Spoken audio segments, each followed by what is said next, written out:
I'm Rachel Thompson, and I'm 26 years old. For as long as I can remember, I dreamed of the moment I'd walk down the aisle, surrounded by the people who mattered most to me.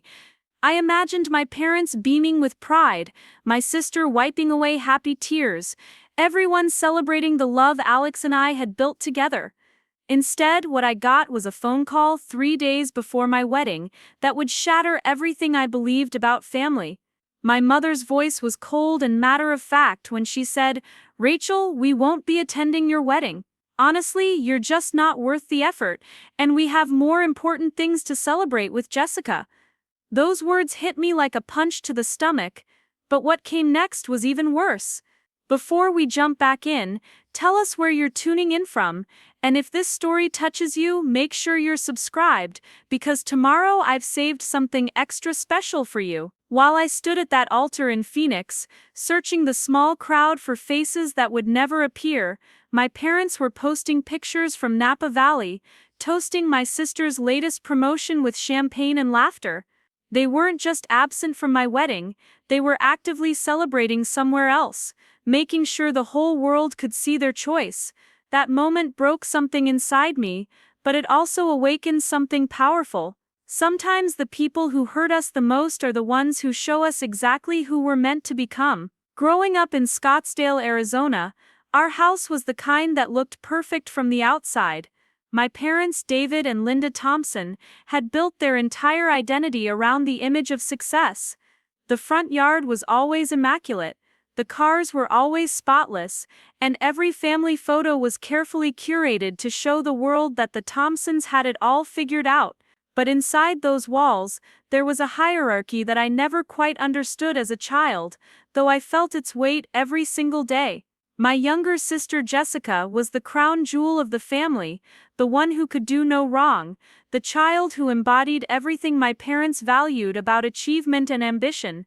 Jessica was naturally charismatic in a way that drew people to her like a magnet. Even as a kid, she had this confidence that filled up rooms and made adults pay attention. She was the one who organized elaborate plays in our backyard and convinced the neighborhood kids to participate, always casting herself as the star while assigning me the role of stagehand or audience member. My parents would watch these performances with genuine delight, clapping enthusiastically and praising Jessica's creativity and leadership skills. When I tried to suggest adding different elements or offering my own creative input, I was usually told to let Jessica handle things since she was so good at it. The pattern established itself early and never really changed. Jessica excelled at everything that mattered to our parents, particularly anything that involved competition, recognition, or the promise of future financial success. She dominated student government, starred in school plays, and consistently brought home awards for academic achievement.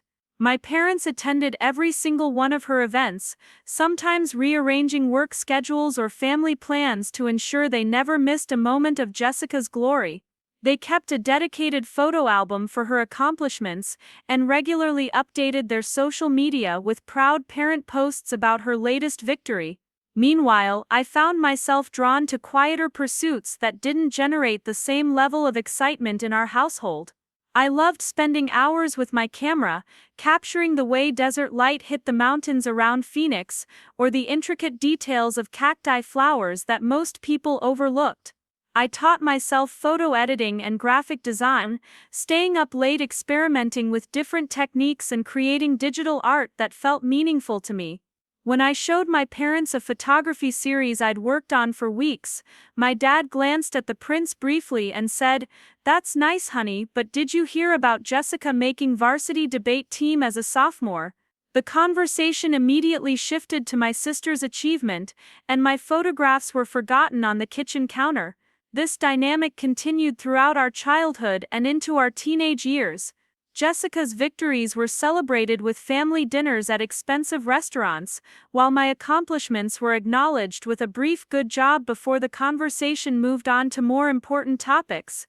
When I won a regional photography contest at 15, beating out hundreds of other entries, my parents seemed genuinely surprised that I had even entered. They attended the award ceremony, but spent most of the time talking to other parents about Jessica's plans for early admission to prestigious universities. I stood on that stage holding my award, looking out at an audience where my parents were distracted and disengaged, feeling invisible despite being literally in the spotlight. The favoritism wasn't just about attention and praise, it was also reflected in the practical ways my parents invested in our futures. Jessica received a top-of-the-line laptop for her debate research, professional tutoring for standardized tests, and funding for summer programs at elite universities.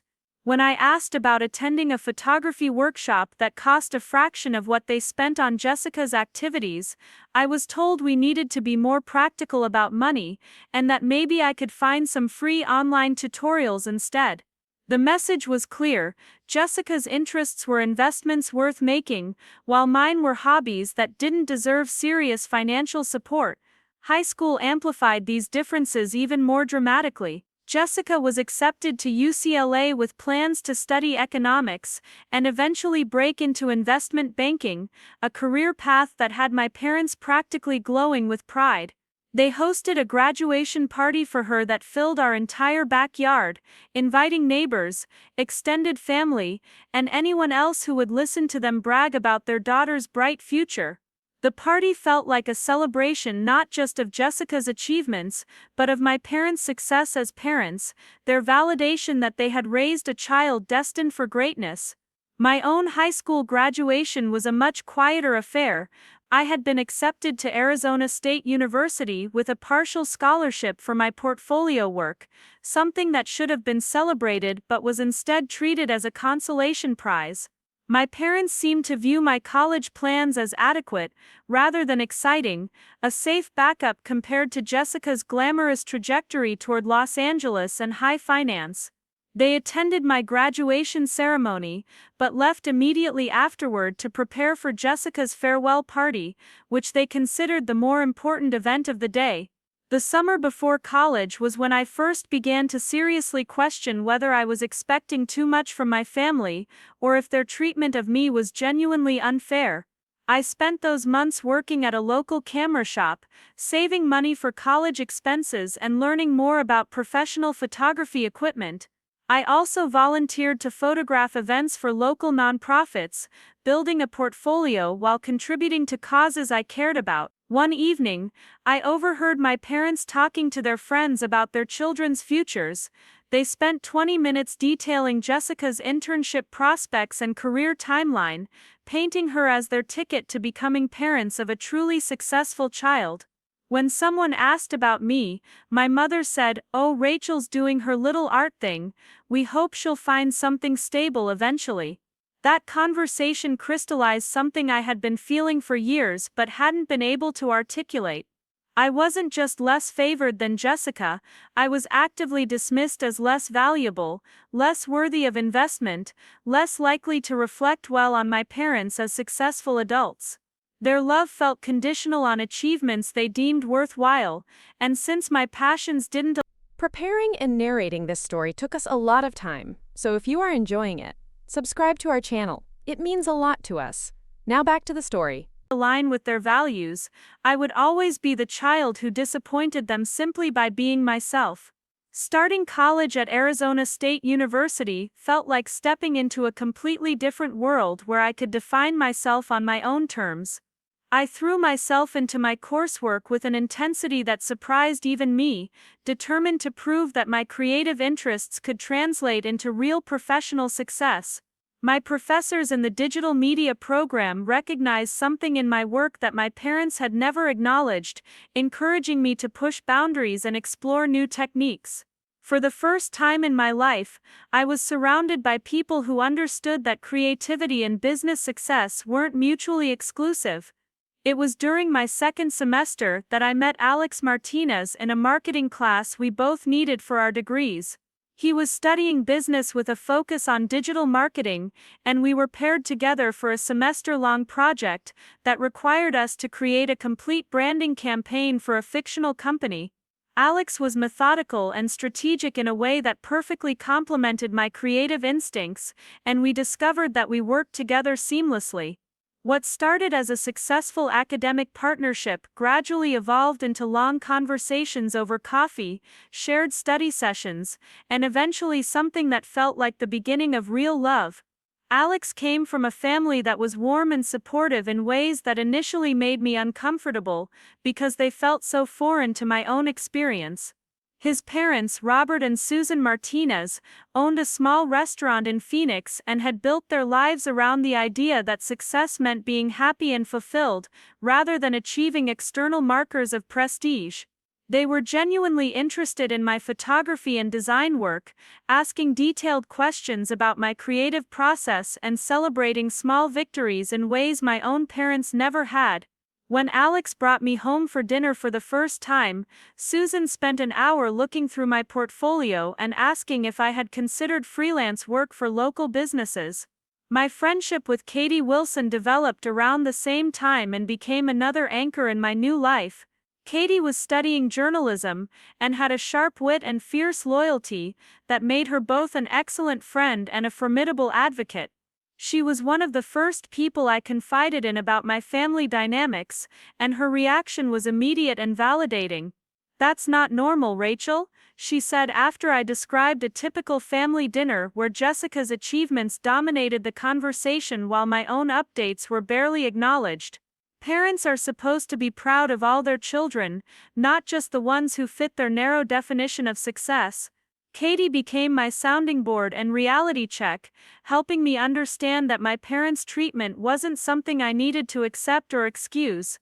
She encouraged me to focus on building my own professional network and developing my skills rather than continuing to seek approval from people who had already made it clear they weren't going to give it. Through Katie's journalism connections, I started getting small freelance jobs designing graphics for local publications and websites, work that paid modestly but helped me build both my portfolio and my confidence. By my junior year, I was juggling a full course load with an increasingly busy freelance design practice. I had developed a reputation for creating clean, impactful visual branding that helped small businesses stand out in competitive markets.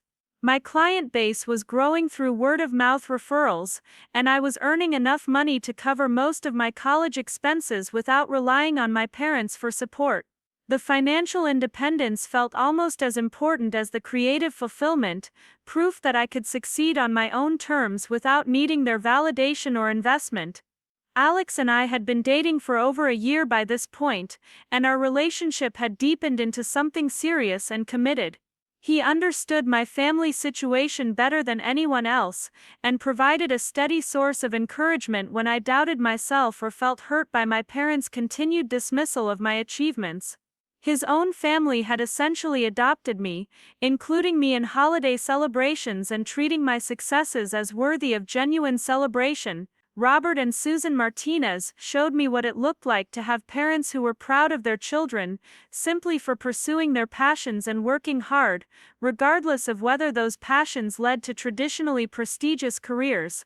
During my final semester of college, I landed what felt like my biggest break yet, a contract to completely rebrand a chain of locally owned coffee shops that wanted to expand throughout Arizona. The project required me to develop everything from logo design to store signage, social media graphics, and marketing materials. It was exactly the kind of comprehensive branding work I had dreamed of doing, and the client was willing to pay me more than I had ever earned for a single project. I spent months developing concepts, refining designs, and coordinating with contractors to implement the new branding across multiple locations. When the rebrand launched, it exceeded everyone's expectations. The coffee shops saw immediate increases in foot traffic and social media engagement, and the local business community took notice of my work. I received inquiries from other businesses interested in similar rebranding projects, and several of my professors mentioned my success as an example to current students. For the first time, I felt like I had concrete proof that my creative work could generate real business results and financial success. I called my parents to share the news, hoping that this level of professional achievement might finally earn their respect and attention. My mother listened politely as I described the project and its success, but her response was lukewarm at best. "That sounds like a lot of work," she said. "I hope you're not neglecting your other responsibilities. By the way, did you hear that Jessica received another promotion? She's the youngest person at her level in the entire Los Angeles office." Once again, my achievement became a brief footnote before the conversation shifted to Jessica's latest triumph. That phone call marked a turning point in my relationship with my parents. I realized that no amount of professional success would ever be enough to change their perception of me, or earn the kind of pride and support they automatically gave to Jessica. Their values were so fundamentally different from mine that they literally couldn't recognize my achievements as valuable or important.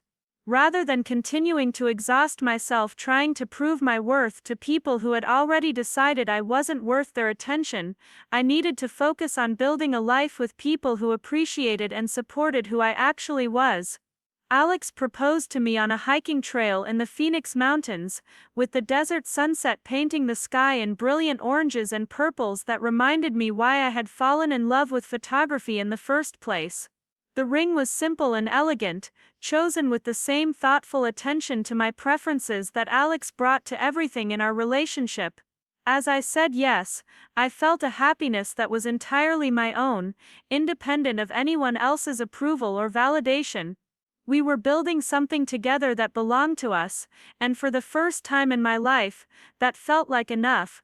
Planning our wedding became an exercise in hope and heartbreak that stretched over 8 months of careful preparation and mounting anxiety.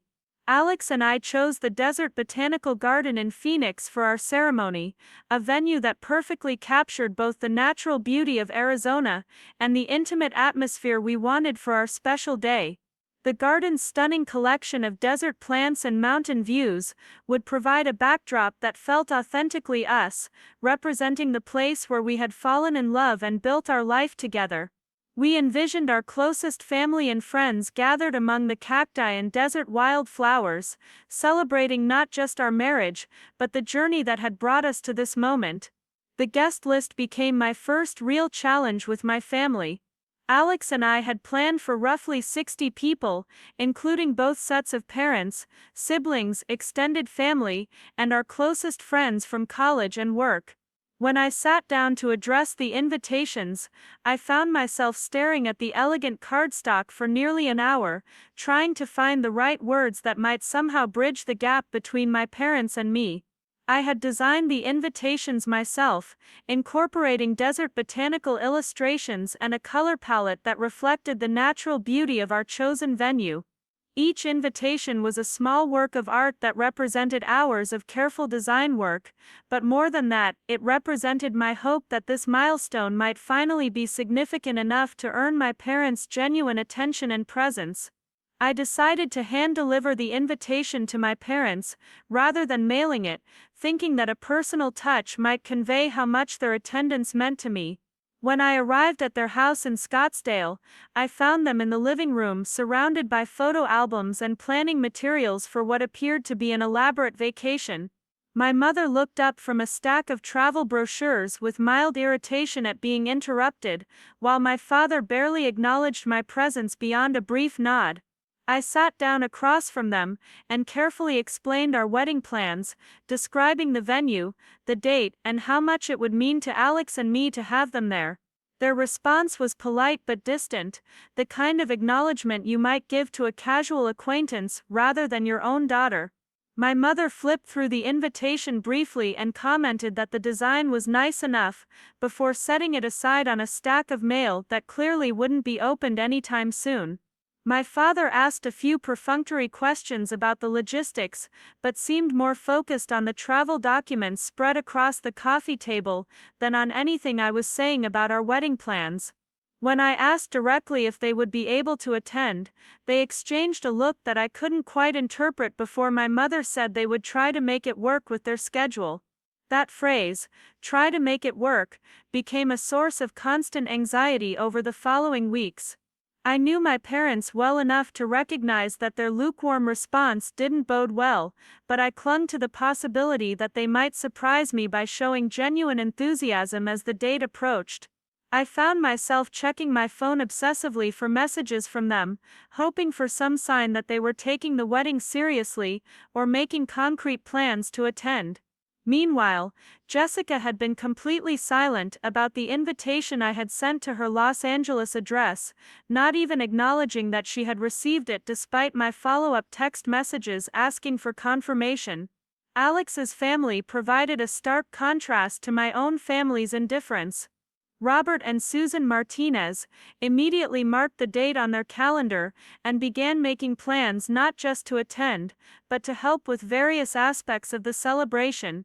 Susan offered to coordinate the flower arrangements, drawing on her experience decorating their restaurant for special events, while Robert insisted on contributing to the catering costs as their wedding gift to us. Their enthusiasm and genuine excitement about our marriage highlighted just how unusual my own family's reaction had been, making their lack of engagement feel even more painful by comparison.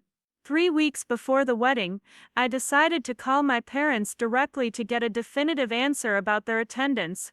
I had been avoiding this conversation because I was afraid of what their response might be, but the uncertainty was becoming unbearable as we finalized catering numbers and seating arrangements. I rehearsed what I wanted to say several times before making the call, trying to strike a tone that was both confident and vulnerable, expressing how much their presence would mean without sounding desperate or demanding. My mother answered the phone in a distracted voice, clearly multitasking with something else while we talked. When I brought up the wedding and asked for a final head count, there was a long pause before she responded. Her voice took on a tone I had heard many times before, when she was about to deliver news that she knew would hurt me, but that she had already rationalized as justified. She told me that they had looked at their calendar and realized they had a conflict that weekend, something that was too important to cancel or reschedule. My heart sank, but I pressed for details, hoping that maybe we could find a way to work around whatever commitment they had made. That's when my mother delivered the words that would echo in my mind for months afterward. She said, "Rachel, we're not going to be able to make it to your wedding. Honestly, you're just not worth the effort of rearranging our plans, and we have more important things to celebrate with Jessica that weekend." The casual cruelty of her phrasing hit me like a physical blow, but she continued talking as if she hadn't just devastated me. She explained that Jessica had received another major promotion at her investment banking firm, the youngest person ever to reach that level in the company's history, and that this achievement deserved a proper celebration. My parents had planned an elaborate weekend getaway to Napa Valley, complete with wine tastings, spa treatments, and fine dining reservations at restaurants that required months of advance booking. They had invited Jessica and her boyfriend Tyler to join them for what my mother described as a celebration worthy of Jessica's incredible success. The trip had been planned for weeks, my mother explained, and since Jessica's career achievements were so significant for the family's reputation and future, they couldn't possibly cancel or postpone such an important celebration for something as routine as a wedding. The word routine stung almost as much as being told I wasn't worth the effort. My mother spoke about my wedding as if it were a minor social obligation rather than one of the most important days of my life. She seemed genuinely unable to understand why I was upset, asking with apparent confusion why I couldn't just reschedule our wedding for a weekend that would be more convenient for everyone. When I tried to explain that we had already booked the venue, sent invitations, and made numerous non-refundable deposits, she sighed with impatience and suggested that maybe this was a lesson about planning major events without consulting family first. The conversation lasted less than 10 minutes, but by the time I hung up, my entire understanding of my relationship with my parents had shifted permanently. I had always known that I was less favored than Jessica, but I had believed that when it truly mattered, when life's biggest moments arrived, they would find a way to show up for me. Learning that they had actively chosen to plan a competing celebration during my wedding weekend, and that they felt comfortable telling me I wasn't worth rearranging those plans, revealed a level of indifference that I hadn't fully grasped before. Alex found me sitting on our couch staring at my phone in stunned silence, tears streaming down my face but no sound coming out. When I managed to explain what my mother had said, his reaction was immediate and fierce. He was angrier than I had ever seen him, not just at the decision to skip our wedding, but at the deliberately hurtful way my mother had communicated that decision. He held me while I cried, and repeatedly assured me that their absence was their loss, not a reflection of my worth or the significance of our marriage. But even his love and support couldn't completely buffer the pain of realizing that my own parents viewed my wedding as less important than a vacation celebrating my sister's career. Katie's response when I called her was even more direct and colorful than Alex's had been. She launched into a lengthy tirade about my parents' selfishness and emotional cruelty that was both validating and cathartic to hear. She immediately offered to help fill any gaps in our wedding party, and insisted that we should go ahead with the celebration exactly as planned, surrounded by people who actually cared about us. Her fierce loyalty and indignation on my behalf reminded me that I wasn't crazy for feeling hurt, and that my parents' behavior wasn't normal or acceptable, even by the standards of their usual favoritism. The next few days passed in a blur of practical adjustments and emotional processing. We had to revise our catering numbers, rearrange seating charts, and notify the venue about the smaller guest count. Each of these changes served as a fresh reminder of my parents' absence and the reason behind it. I found myself oscillating between sadness and anger, sometimes feeling devastated by their rejection and other times feeling furious at their ability to inflict such casual cruelty.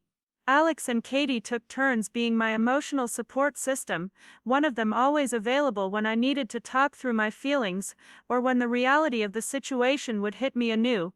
Robert and Susan Martinez stepped up in ways that went far beyond what I could have expected from in-laws I had known for less than 2 years. They made a point of calling me directly to express their excitement about welcoming me into their family officially, and Susan spent an afternoon helping me adjust details for the ceremony to account for my parents' absence. They also reached out to several of their own relatives and close friends, expanding our guest list with people who were genuinely excited to celebrate with us.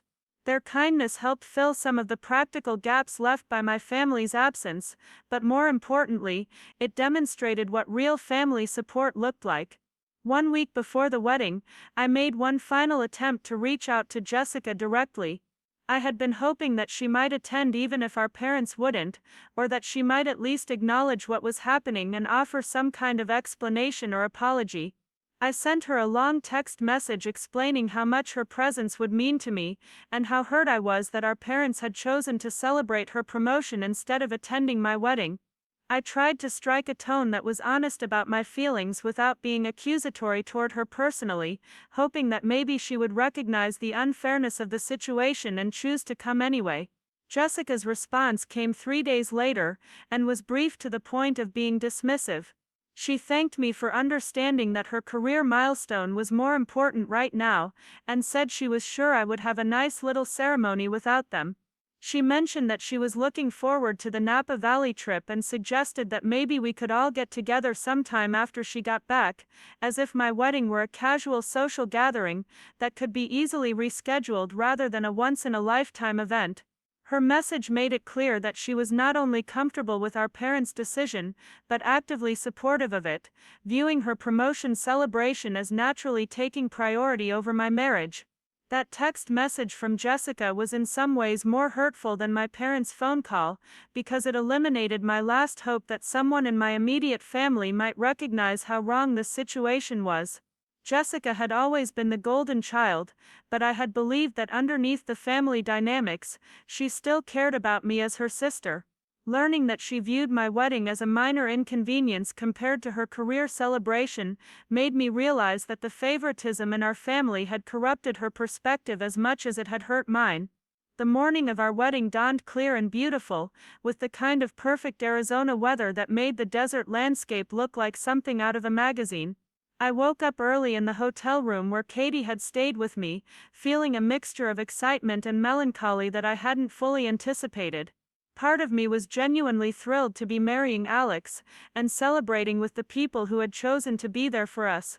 But another part of me couldn't stop thinking about the empty seats where my parents and sister should have been, the absence that would be visible to everyone present and impossible for me to ignore.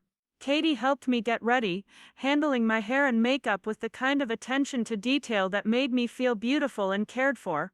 She had surprised me with a pair of earrings that had belonged to her grandmother, saying that every bride needed something borrowed and that she couldn't think of anyone who deserved them more. As she fastened them carefully, she looked at me in the mirror and said, "Today is about you and Alex and the life you're building together. Don't let anyone take that away from you, especially people who were too selfish to show up." The ceremony itself was everything Alex and I had hoped for in terms of the setting and the people who were there to celebrate with us.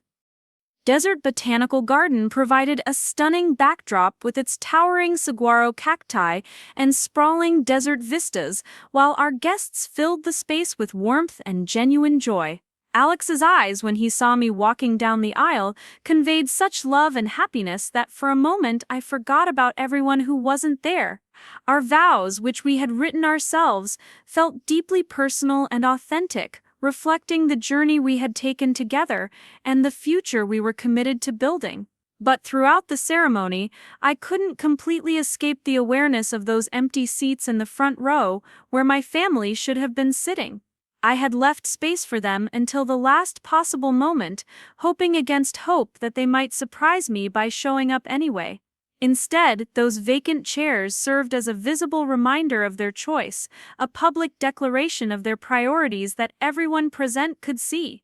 Several of our guests asked Alex's family where my parents were, and while Robert and Susan handled these questions diplomatically, I could see the confusion and concern in people's faces when they realized that my immediate family had simply chosen not to attend.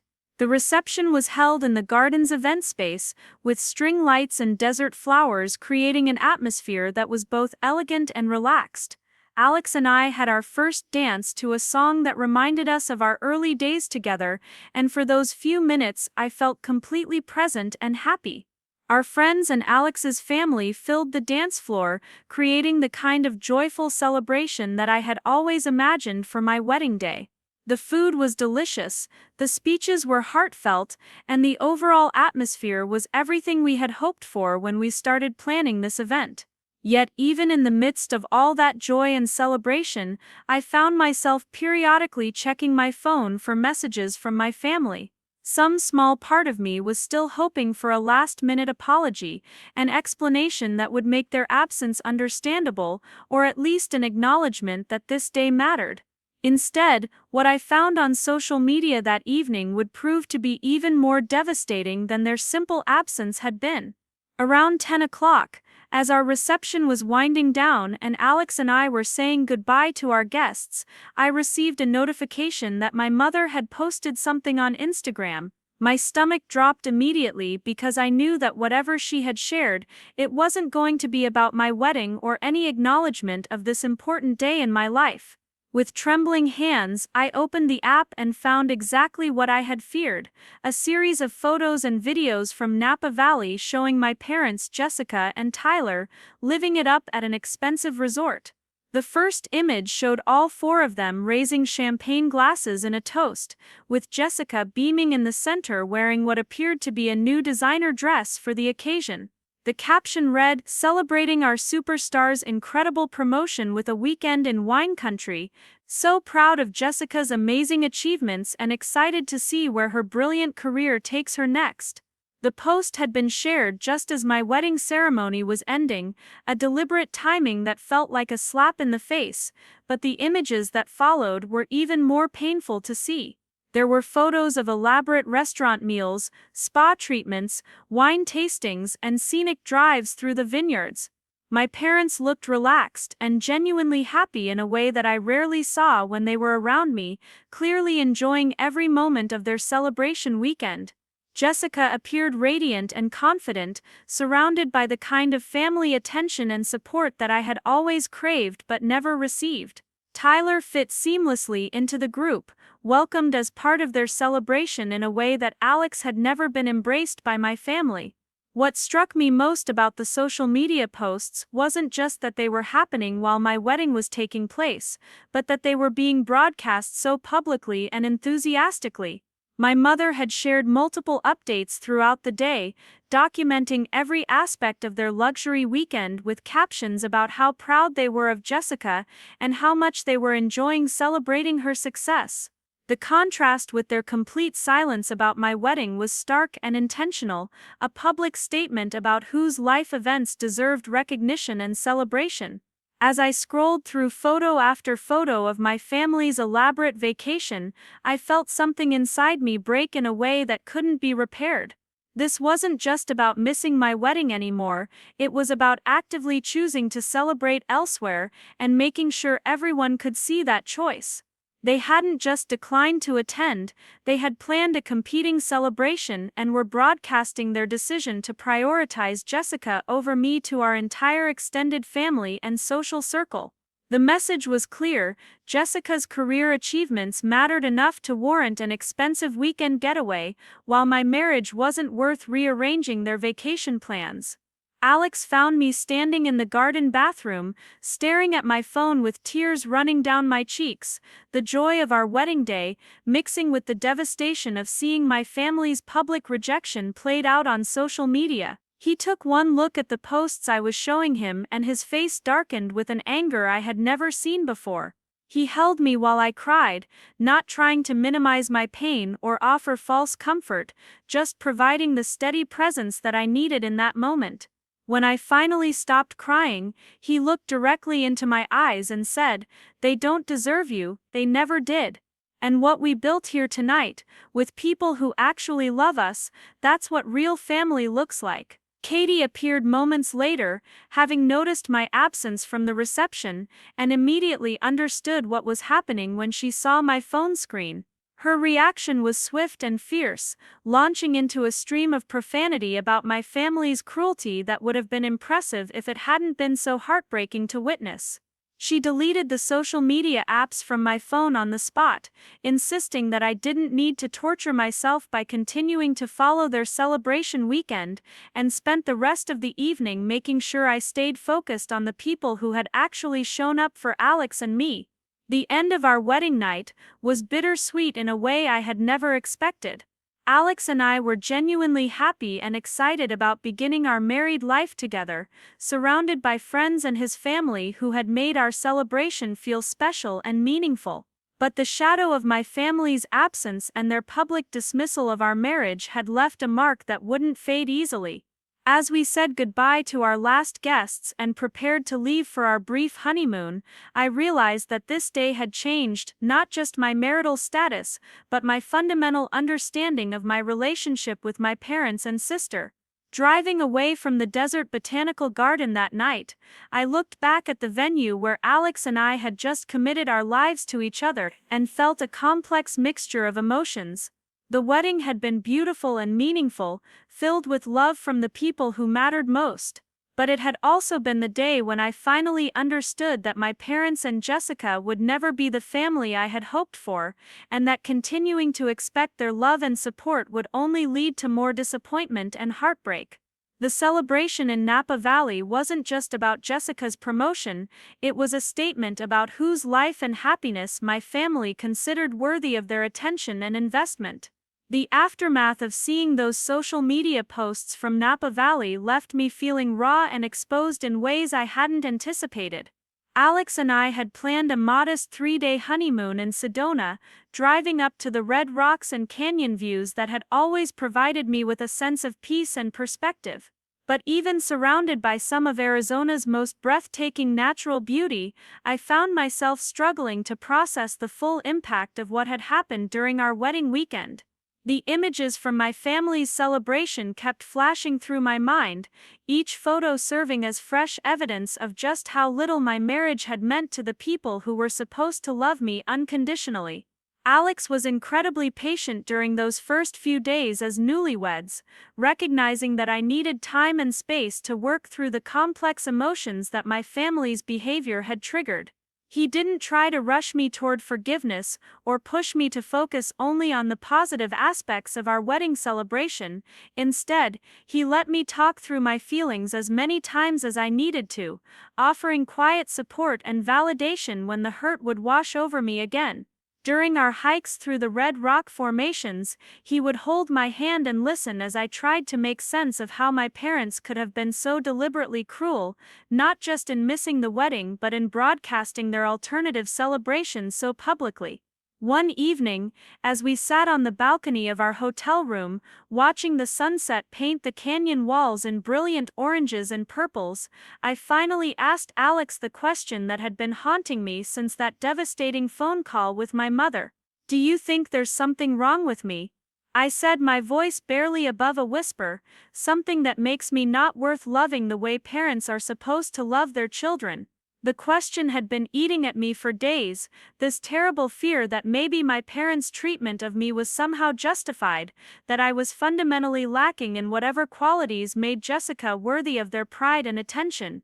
Alex turned to face me completely, taking both of my hands in his and looking directly into my eyes with an intensity that made it impossible to look away. "Rachel, there is absolutely nothing wrong with you," he said firmly. "What's wrong is a family system that taught you to question your own worth instead of questioning their behavior. You're kind, talented, hardworking, and incredibly loving. The problem isn't that you're not worthy of their love. The problem is that they're not capable of seeing what's right in front of them." His words helped, but I knew it would take more than reassurance from my husband to undo years of conditioning that had taught me to measure my worth by my family's approval. I started thinking about all the other people in my life who might have similar experiences, who might understand the particular pain of being dismissed by the people who were supposed to champion you. During our long conversations in Sedona, Alex encouraged me to consider that my story might resonate with others who had faced family rejection or favoritism, and that sharing my experience might help both me and them feel less alone. When we returned to Phoenix and began settling back into our routine as a married couple, I found myself paying attention to conversations and stories in ways I hadn't before. At work, I noticed when colleagues mentioned family dynamics that sounded familiar, the casual comments about parents who played favorites or siblings who could do no wrong. At coffee shops and in grocery store lines, I overheard fragments of conversations about weddings that family members had skipped, about achievements that had been ignored, about the quiet devastation of being overlooked by the people whose opinion mattered most. Katie had moved to a new apartment while Alex and I were on our honeymoon, and I helped her unpack boxes while telling her about my growing awareness of how common my experience might be. As we sorted through her books and kitchen supplies, she shared stories about her own extended family, cousins and aunts whose parents had never quite figured out how to show equal love and support to all their children. "It's like there's this epidemic of parents who think love is a limited resource," she said, taping up an empty box with more force than necessary. "Like if they support one kid too much, there won't be enough left for the others." That conversation with Kay sparked something in me that felt like the beginning of real healing, rather than just coping with pain.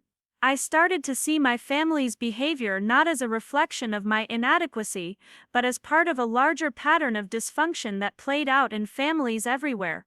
The more I talked to friends and acquaintances about family dynamics, the more I realized how many people carried similar wounds, the same questions about whether they were somehow defective or unlovable, because their parents had never learned to provide consistent support and validation. Robert and Susan Martinez became unexpected allies in this process of reframing my understanding of family relationships. During our regular Sunday dinners at their house, they would share stories about their own childhoods and the lessons they had learned about what it meant to be good parents.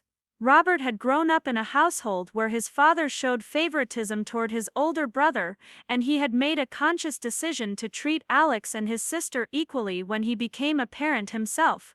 It took me years to understand that my father's favoritism wasn't about my brother being better than me, he told me one evening as we cleaned dishes together. It was about my father's own limitations and fears.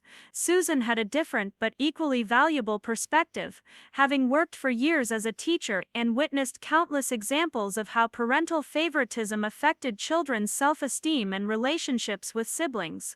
She helped me understand that parents who consistently favor one child over another are usually responding to their own unresolved issues rather than making rational assessments of their children's worth. Some parents see one child as an extension of themselves and another child as a stranger, she explained.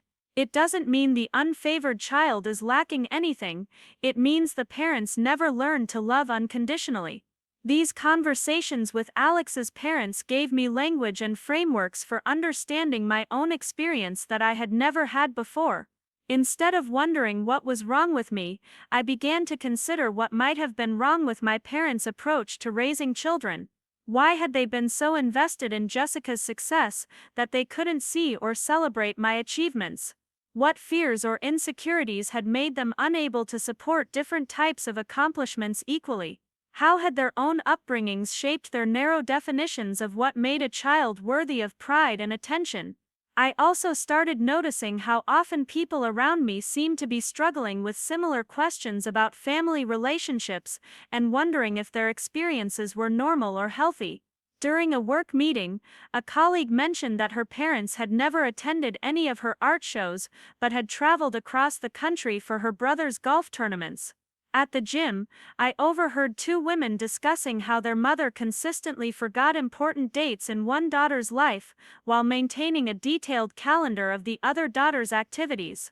These fragments of conversation made me realize that family favoritism and emotional neglect were far more common than I had previously understood. The realization that my experience was part of a broader pattern of dysfunctional family dynamics was both comforting and infuriating. On one hand, it helped me feel less alone and less personally defective, knowing that countless other people had faced similar rejection from parents who should have loved them unconditionally. On the other hand, it made me angry to think about how many people were walking around carrying the same wounds I had, wondering if they were somehow insufficient because their families had failed to provide basic emotional support and validation. About 6 weeks after our wedding, I was having lunch with a group of coworkers when the conversation turned to family relationships and holiday plans. One woman mentioned that she dreaded family gatherings because her parents always spent the entire time talking about her successful sister while barely acknowledging her own accomplishments.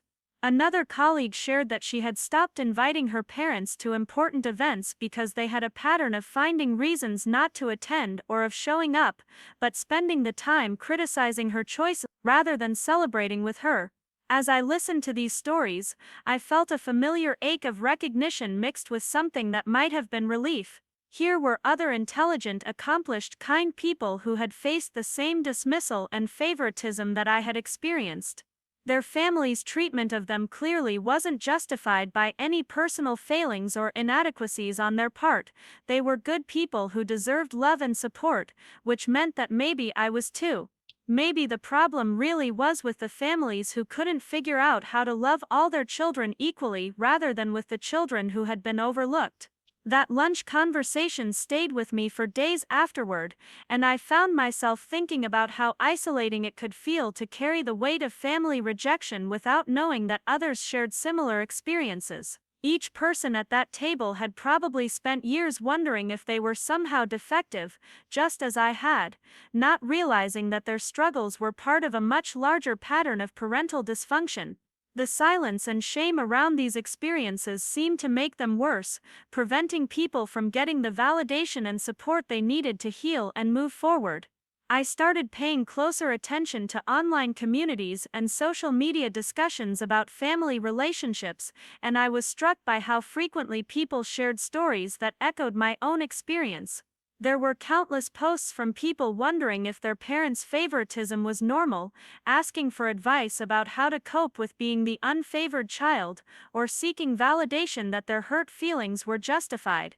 The comments on these posts revealed a vast network of people who understood exactly what it felt like to be dismissed, overlooked, or actively rejected by the people who were supposed to love them most.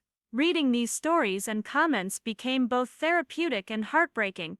It was validating to see my own experiences reflected in other people's accounts, to realize that the specific dynamics in my family were variations on themes that played out in households everywhere.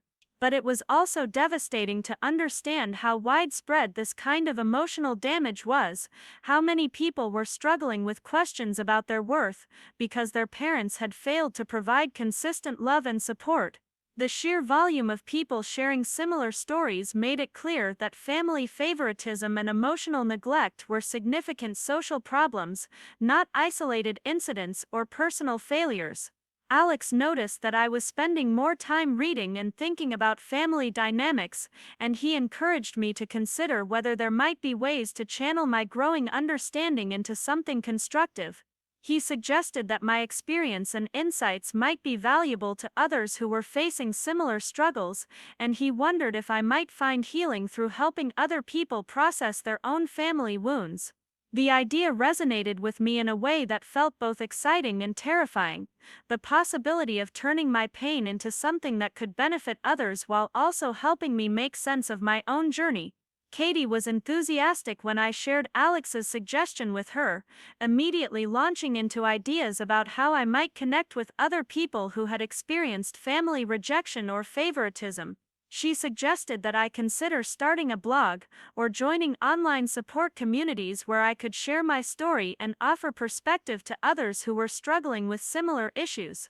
"You have this way of explaining things that makes people feel understood," she said, "and you've done the work to move beyond just being hurt to actually understanding what happened and why. That's exactly what other people need to hear." The more I thought about it, the more I realized that sharing my story might serve multiple purposes. It could help me continue processing my own experience by putting it into words and context that others could understand. It could provide validation and support to people who were facing similar family dynamics and wondering if their reactions were justified. And it could potentially contribute to broader conversations about how families function and what children need from their parents to develop healthy self-esteem and relationships. I also began to understand that my experience with my parents and Jessica wasn't just about personal hurt feelings, it was about systemic patterns that affected countless families and had far-reaching consequences for children's emotional development. The favoritism I had experienced wasn't just unfair to me personally, it was also damaging to Jessica, who had learned that love was conditional on achievement and performance rather than being inherent and unconditional. The dysfunction in my family had hurt all of us, even the ones who appeared to be benefiting from it. This broader perspective helped me feel less like a victim of unique circumstances and more like someone who had gained valuable insights through difficult experiences. Instead of just being the daughter who wasn't loved enough, I could become someone who understood family dynamics deeply enough to help others navigate similar challenges. The possibility of transforming my pain into purpose felt like a path toward real healing rather than just coping with hurt. During one of our regular dinners with Robert and Susan Martinez, I shared my growing interest in connecting with others who had experienced family rejection or favoritism. Susan immediately lit up with enthusiasm, telling me about former students she had taught who struggled with family dynamics and might benefit from hearing from someone who had found ways to move forward despite parental rejection. Robert suggested that I might consider volunteering with organizations that supported young people from difficult family situations, sharing my perspective with teenagers and young adults who were trying to build self-esteem despite lacking family support. Their encouragement gave me confidence that my instincts about sharing my story were sound, that there really might be value in opening up about experiences that I had previously kept private out of shame and embarrassment. The idea of helping other people avoid some of the self-doubt and pain that I had experienced felt meaningful in a way that went beyond my own healing process. If my willingness to be vulnerable about my family relationships could help even one person recognize that they deserved better treatment, it would make the ongoing hurt from my parents' behavior feel more purposeful. As I continued exploring the possibility of sharing my story more publicly, I realized that doing so would require me to be honest about aspects of my family relationships that I had previously tried to minimize or explain away. I would need to acknowledge not just that my parents had missed my wedding, but that they had done so deliberately and cruelly, choosing to celebrate my sister instead while telling me I wasn't worth the effort. I would need to admit that this treatment was part of a lifelong pattern rather than an isolated incident, and that it had affected my self-esteem and relationships in ways I was still working to understand and heal. The prospect of being so openly vulnerable felt both liberating and terrifying. On one hand, there was something appealing about finally telling the truth about my family dynamics instead of making excuses or trying to protect my parents' reputation. On the other hand, sharing these stories publicly would make me accountable to my own narrative in new ways, requiring me to own my experiences and insights rather than questioning whether my perceptions were accurate or my reactions were justified. But as I thought about all the people I had encountered who were carrying similar wounds and questions, I realized that my discomfort with vulnerability was less important than the potential impact of sharing my story. If reading about my experience could help someone else recognize that their family's treatment wasn't their fault, or that they deserved better than conditional love and constant comparison, then the personal cost of being open would be worthwhile. The possibility of contributing to other people's healing felt like a way to honor my own journey while creating something meaningful from the pain my family had caused. The decision to share my story more broadly began to feel less like a choice and more like a responsibility, an opportunity to take the insights I had gained through difficult experiences and use them to support others who were facing similar challenges. My wedding day had marked not just the beginning of my marriage to Alex, but the end of my illusions about my relationship with my parents and sister. Now, months later, I was ready to transform that painful awakening into something that might benefit the countless other people who were struggling with family rejection and wondering if they were somehow to blame for not being loved the way they deserved. Growing up in the manicured suburbs of Scottsdale meant living in a world where appearances dictated everything and authenticity came second to maintaining the perfect facade. My parents, David and Linda Thompson, had constructed their entire identity around projecting success to their neighbors, colleagues, and extended family. Our house was a testament to this obsession with image, featuring pristine landscaping that required weekly professional maintenance, luxury cars that were always spotless, and interior decorating that looked like something out of a home magazine rather than a place where people actually lived and relaxed. David worked as a corporate finance director for a major technology company, a position that provided both the income and the professional prestige that he valued above almost everything else. He measured success exclusively in terms of salary figures, job titles, and the respect of colleagues who shared his narrow definition of achievement. Linda had given up her career as a marketing coordinator when Jessica was born, but she channeled her ambitions into managing our family's social standing and ensuring that every aspect of our lives contributed to the image of prosperity and success they were desperate to maintain. The Thompson household operated according to an unspoken but rigid hierarchy that placed professional achievement and financial potential at the very top of all values. Jessica naturally fit into this system because her personality and interests aligned perfectly with what our parents considered worthy of investment and attention. From elementary school onward, she demonstrated the kind of competitive drive and strategic thinking that David and Linda recognized as indicators of future success in the corporate world they revered. Jessica had an innate understanding of how to navigate social situations to her advantage, charming adults with confidence that seemed far beyond her years, and instinctively gravitating toward activities that would build the kind of resume our parents considered impressive. She joined debate team, student government, and academic competitions that showcased her analytical skills and leadership potential.